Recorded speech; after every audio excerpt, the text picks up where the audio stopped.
এইবার প্রচুর আলোচনা হলো গোলকিপাররা কেমন খেললেন সেটা নিয়ে এবং বড় বড় ভূমিকা রেখেছেন। মার্টিনেজ নিয়ে এক ধরনের আশঙ্কা কাজ করছে, বিশেষ করে কনা কালকেও বলছিলেন যে রাতে ঘুম হচ্ছে না, মার্টিনেজ কেমন করবেন না করবেন সেটা ভেবে। কি মনে হয়, জ্বলে উঠতে পারছেন না কোনো কারণে? দেখুন, আমার মনে হয় যে এক একটা ওয়ার্ল্ড কাপের স্টেজে এক একজন নিজেকে অন্য অন্য লেভেলে তুলে ধরে। আমার মনে হয় যে মার্টিনেজ ফাইনালের জন্য হয়তো তার বেস্টটা রেখে দিয়েছেন, আমার কাছে যেটা মনে হচ্ছে। কারণ আপনি যদি দেখেন, মার্টিনেজ কিন্তু লাস্ট ওয়ার্ল্ড কাপটা যদি চ্যাম্পিয়ন হয় আর্জেন্টিনা, মেসির যতটুকু কন্ট্রিবিউশন তার চেয়ে অনেক বেশি কন্ট্রিবিউশন ছিল আপনার মার্টিনেজের।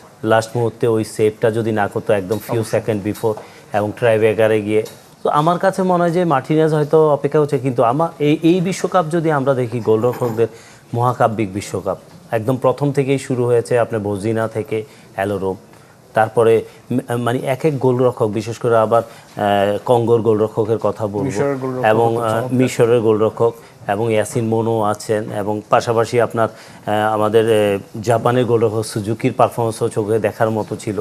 আর সিমোনের কথা কি বলবো, এখন পর্যন্ত একটা গোল কনসিড করেছে। সো আমার মনে হয় যে অসাধারণ পারফর্ম। সো এই গোলরক্ষকদের যে পারফরমেন্স চলছে, আমার মনে হয় যে বিশ্বকাপে এটা মনে হয় অতীত যত রেকর্ড আপনি খুঁজে মনে পাবেন না এই বিশ্বকাপে যে গোলরক্ষকদের যে পারফরমেন্স, এবং আমার মনে হয় যে এটা একটা নতুন মাইল ফলক হবে।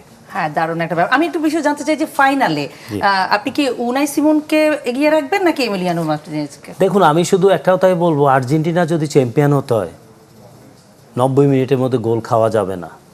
যদি আর্জেন্টিনা গোল কনসিড করে, বিট করা খুব টাফ হয়ে যাবে। আপনি যদি দেখেন ওদের টোটাল টিমটা দেখেন, স্পেন টিমটা অসাধারণ একটা টিম, এবং ওদের মিডফিল্ডটা সবার আগে আর্জেন্টিনা চ্যাম্পিয়ন হতে হলে ওদের মিডফিল্ডে কোনোভাবেই কন্ট্রোল করতে দেওয়া যাবে না, বিশেষ করে স্পেনকে।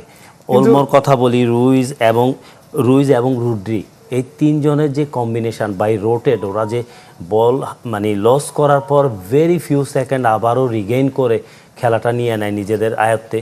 আমরা ফ্রান্সের মতো দলকে দেখেছি যে একটা সময় মানে পাজেলড হয়ে গেছে, অ্যাংরি হয়ে গেছে ডিউ টু তাদের এত টিম ওয়ার্ক এবং এই অসাধারণ পারফরমেন্স। আমরা যদি 6টা ম্যাচ আগে একরকম দেখেছি, সেমিফাইনালে অন্যরকম এক স্পেনকে দেখেছি। সো আমার মনে হয় এখানে যদি একটু হয় তাহলে হবে। আর তাহলে ট্রাইব্রেকার যদি যায়, আমি ডেফিনেটলি বলবো যে মার্টিনেজের কথা বলবো, এমিলিয়ানো মার্টিনেজ এগিয়ে থাকবে, কারণ সম্ভবত ট্রাইব্রেকারে মার্টিনেজ বেটার বেটার অনেক ক্ষেত্রেই।